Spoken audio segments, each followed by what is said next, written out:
tú eres mestizo, pero no eres negro. You know what I mean? And that's the type of mindset that we have to deal with sometime with the older generation. The only thing I can say is I aspire that as young people coming up, we can make that change, and even the generations behind us, the ones that are still to come, start looking at this in different ways. Where I think some of that change needs to happen is even on television, man, because I think that influences people so much.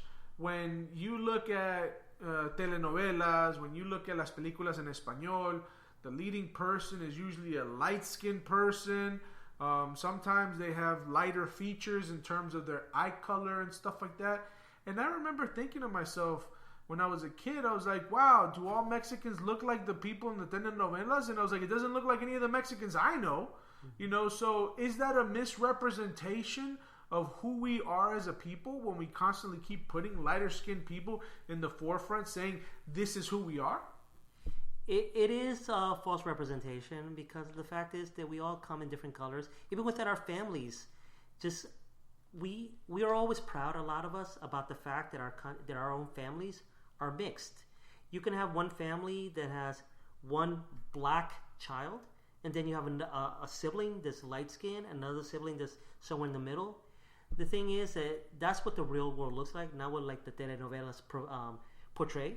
Sure. So we just need to change the way we look at the world, view it through a different lens, and as you said, pave the way for the next generations to be able to change that.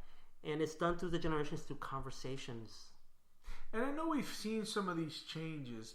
I remember seeing a story on Afro-Latina actress Amara La Negra. That's what she goes by. And, her whole thing was she was living in Miami, or I think she still does live in Miami, and she was trying to get on Univision. And she couldn't get on Univision because she was dark-skinned. She was dark-skinned, and she had an issue with the fact that every time she went to a casting, they wanted a lighter-skinned person. Or if they did call her for a novela, ella era una esclava. She was one of the slaves in the movie. Mm-hmm. Or she was a servant, or she was this, but she was never offered those leading roles.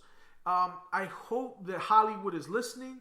I hope that the industry is listening, because I know that telenovelas are big productions in Colombia and Mexico and other Latin American countries. We want to see more representation of people that actually look like us in the stories that are told about us. I mean, we are seeing a little bit of a difference. If you look at the news channels, you see it's traditionally been lighter skinned, blue-eyed, blonde-haired people, but now we're starting to see the darkening of the skin of many people in the news. And I find that to be a good thing. I find that to be something that we welcome. But sadly, there's still some work to be done. For example, there is a TV show that came out here in the United States called Charmed, where they put together 3 Latina sisters. And only one of the actresses is Latina. The other 2 are darker skin, and they're trying to pass them off as Latinas. Mm. So there is still some work to be done, but thankfully we are starting to see a shift in the media. Well, and that's Hollywood for you, right? And yeah. I've been wanting to have that discussion for a while as to how actors feel about playing another part. But that's a conversation for another day. We can jump into that. When we start talking about the skin tones, and some people are darker, some people are lighter, like I mentioned, it gets me thinking of passing. So passing for one race over another. I have a good friend who she's Afro-Latina, and she'll tell me sometimes she's in the room with African Americans and she just rolls with it because they assume, hey, you're one of our sisters, and she goes with it. But then there's other times where she's in a room with Latinas and they're speaking to her in English, and she's like, no, yo hablo español, and they look at her like, really? She was like, yeah, yo soy Afro-Latina. And they look at her like she's an alien or something like that. We need to be understanding that we do have, and maybe it just depends on the country of origin that people are from. I know that there is a big Afro-Latino community, especially in the Caribbean. So we have more people from like Dominican Republic. There's an Afro-Cuban community, Afro-Puerto Rican, and even still when you talk about the Gulf, right? So I know there's Afro-Colombians, Afro-Venezuelans, and then I don't know how deep it gets into when you start going more into South America or Central America as you go up to Central America. I don't know if those still are the Afro communities or if those are more the mestizo mixed with indigeno communities. Well, I mean, Mexico is an example of the African culture being in Mexico as well. There were whole colonies that had African slaves, and there's still a lot of people there that are black in certain parts of Mexico.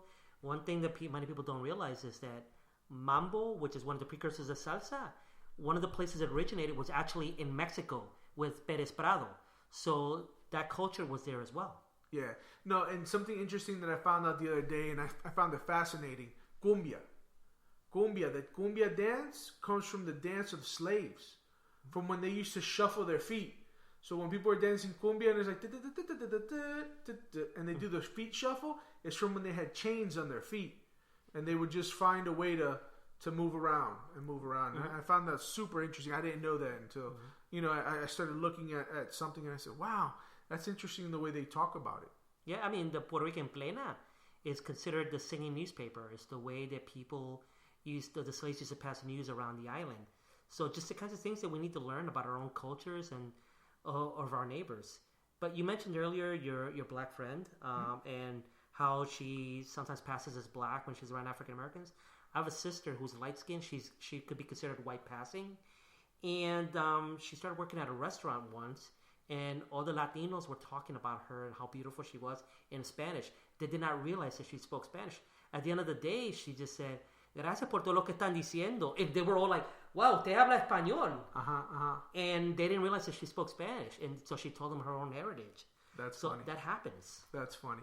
Hey, I want to pick up on this conversation after this break.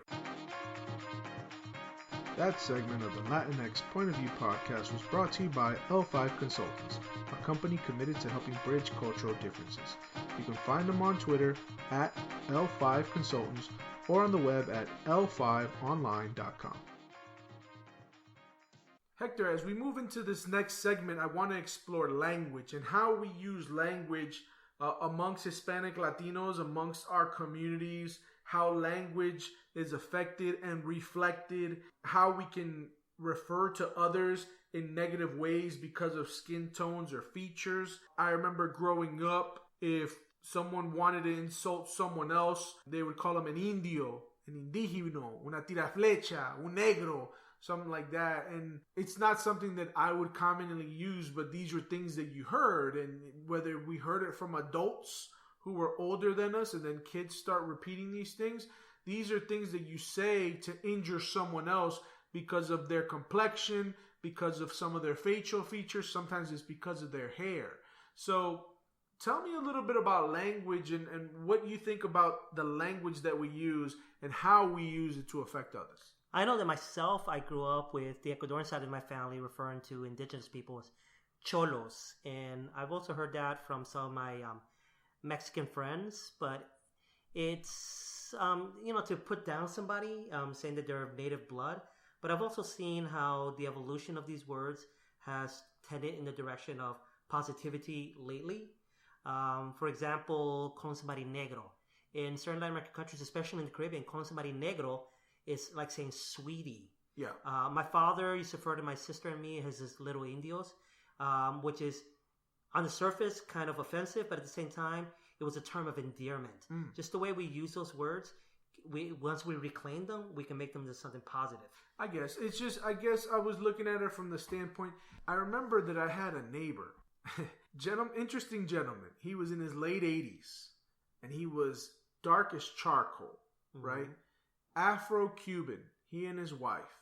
And one day I used to go over to their front porch every once in a while if I saw him sitting outside, and I'd just chat with him. And one day we see an African-American guy walking by, and he tells me, "Mira ese negro." The African-American dude was lighter skinned than he was. And his wife comes out and says, "¿A quién tú le estás llamando negro, negro?" So it got me rolling. I didn't know what to say.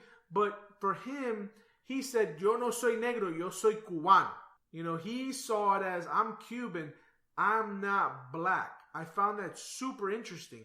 But the choice of language that he used to describe that other guy in a negative way, being that he was darker than the other one, I found really interesting. It's similar in Puerto Rico. If you're from the mainland U.S. and you're African American, you're considered moreno. Uh-huh. But if you're from Puerto Rico and you're of African descent, you're considered trigueño. Okay.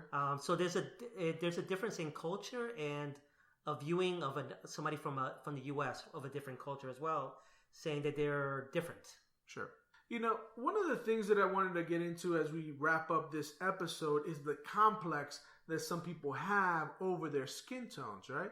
So I remember hearing as a kid, don't get too tan. Don't be out in the sun too much because you're going to get too tan. What does that mean? What does too tan mean? And then the effect that it can have on some people, I'm reminded of stars who have gone towards bleaching their skin to become of lighter shade.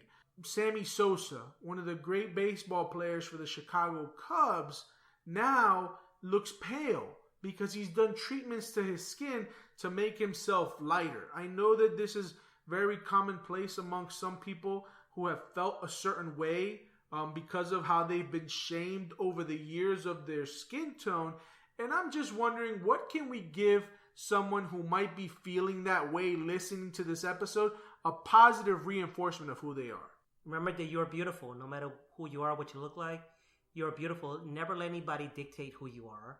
I look at one of my sisters she's become lighter and lighter, even though she's as dark as me naturally. And I think that this is something that sometimes gets so ingrained in your mind that sometimes you don't even think about it in those terms. It just automatically happens because it's been our reality for so long. So what I always tell those people is, remember, you're beautiful who you are. And the thing is, I find your dark skin to be so beautiful, just the difference. And that's what we need to celebrate each other, our differences. And then we realize that we are all the same. You're absolutely right. Folks with darker complexions are beautiful, as people who are of a mixed complexion, as people who are of lighter complexion. I don't want anyone to take away from this episode that Leo and Hector were bashing people who were lighter skinned. I don't want you to feel that way at all. I want you to feel that we love everyone. We're accepting of everyone. We're just talking about this issue of colorism and how it affects people in Latin American communities. On that note, I want to wrap up this episode. Thank you for joining us. Hasta la próxima. Till next time. That's our show for this week. We want to thank you for listening to our episode of LatinX Point of View. We are a bi-weekly podcast every second and fourth Tuesday of the month. Make sure to subscribe so you get a notification on your phone about our shows. And you can also remember to follow us on Twitter at LatinX POV. Remember to send us a tweet, tell us what you think, and if you have any show topics or ideas, DM us. Thanks again for listening. Y hasta la próxima. Till next time, we're out. We're out.